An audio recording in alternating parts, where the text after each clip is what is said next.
cazador de naderías. En el interior de un artista onírico.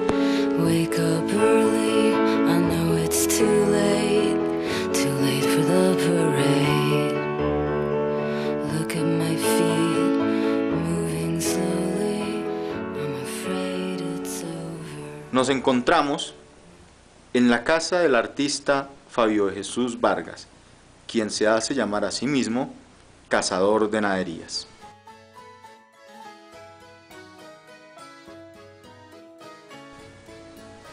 El acontecimiento artístico es un hacer recreado. Es la estimulación de las facultades para adoptar e incluir actitudes imaginativas, viendo el mundo de una manera diferente, estimulado por una gran aliada que creo yo que es la curiosidad, y a ello hay que irle tal vez adicionando el sentido crítico. El arte en sí, si se quiere llegar, dijésemos, a ese acto consciente de crear, es un hacer constante y disciplinado. Hay que potenciar la actitud, dejarse guiar por las intuiciones. No hay que dejar perder en un limbo todo lo que son las emociones, las impresiones y las sensaciones. Hay actos a veces que están sedimentados en el fondo del ser, como son recuerdos que son imprescindibles también para el potenciar de este acontecimiento de la plasticidad, como los recuerdos pasados, o así sean presentes, que los puede uno hacer palmarios, ostensibles, dentro de una superficie, llámese lienzo, llámese la madera, llámese la lámina, llámese las diferentes técnicas que uno apele, lápices, acuarelas, pasteles, óleos, un grabado, o en fin, traer una colación todo esto para hacer ver y sentir.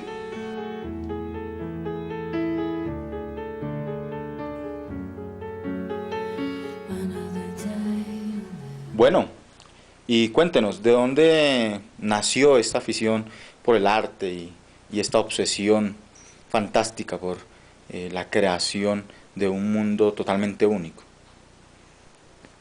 Ese mundo único puede decirse que a veces tiene su origen en la infancia, porque cuando yo veía a mi padre, un artesano puro, de una familia artesana, netamente muy creadora, era la gente que no se detenía ante nada para crear cosas, y vi muchas veces a mi padre hacer tallas y copiar dibujos, y empezó ese gusanito en mí para dibujar. Así que llené páginas enteras y hojas en copiar. Yo recomiendo a aquellos que copian, pues, que después viene una lección grande como esta que aparece en mi vida, cuando un buen crítico, considero yo, se acercó y solicitándome que le presentara todo lo que yo tenía para que mostrara mis habilidades como dibujante, me lo rechazó después de darle una vuelta a todo, diciéndome que yo era ningún creador y que todo aquello no eran más que líneas de otros dibujantes, como el dibujante de Hogarth, el Príncipe Valiente, de todos aquellos cómics de la época. Y aunque tuve rabia en el fondo, después pude apreciar que él era un excelente crítico que me exigía explorar mis propias aptitudes. El artista no solamente ha estado rodeado de óleos, sino que también ha sido un curioso que ha explorado cualquier tipo de forma estética. Juega con su mundo, con la vida, a través de los libros, a través de la observación, de las historietas, ha ido creando su propia visión del universo, la cual podemos hoy ver plasmada en dos vertientes a saber. Una, el onirismo, como él mismo lo llama, y la otra, el bejuquismo. Pero hay una vertiente todavía que sería muy bueno profundizar.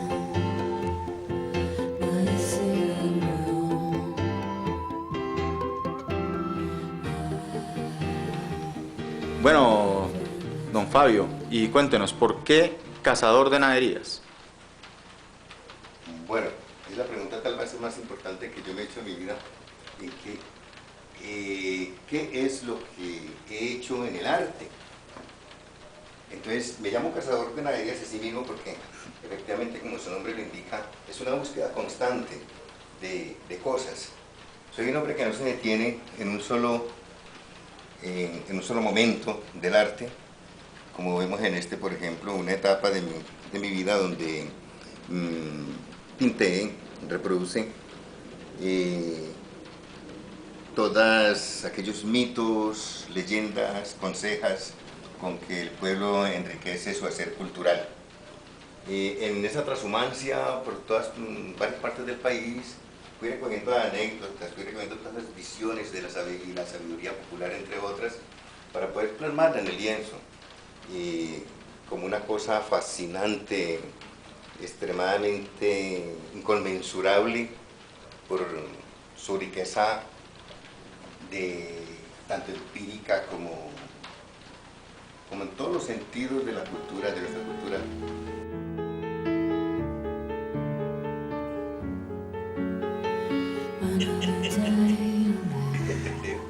Maestro, usted dice que comenzó con los cuadros contestatarios. Cuéntenos un poco a través del hermoso óleo que lleva como título.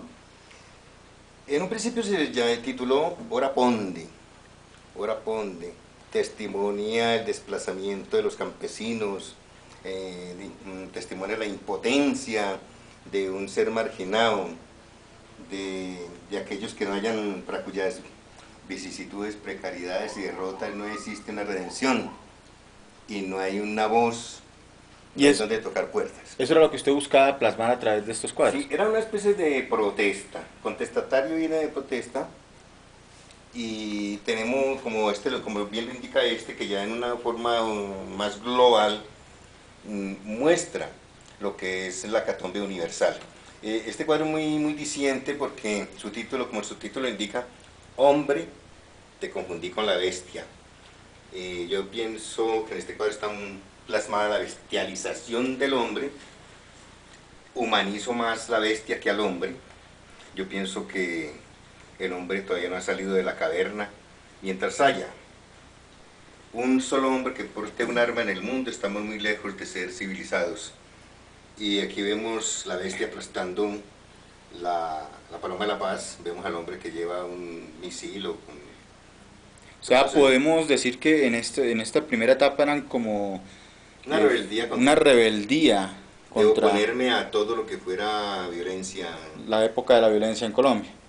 Y del mundo, ¿cierto? Y del mundo, eso es universal, concepto universal.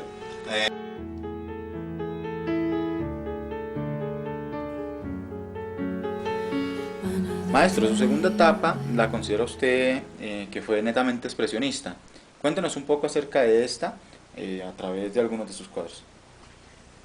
Pues a esta etapa se la denomina expresionista porque es una oscilación entre la figuración y las cosas inverosímiles, porque son actos de un ser que están bajo el inconsciente, como donde vemos, por ejemplo, el ignivismo, llama desde luego el ignívido. El segundo llama que es el pesadilla de un leñador, que tiene por título Pabellón de los estresados y redimidos. ¿Y qué buscabas a través de estos cuadros? Pues intentaba simplemente manifestar cosas que impactan al inconsciente y que se quedan allí resumadas, rezagadas, pero que hay que mostrarlas. Es un hambre de mostrarlas en cosas bajo otra bajo otra forma. Luego de esta etapa viene una etapa que se llamó presencia mítica, donde toqué todo lo que fue el mito grecolatino y todo lo que tuviera que ver con la cosmología. Y me impresionó mucho las lecturas de la Ilíada y todo lo que es la épica a través de la historia.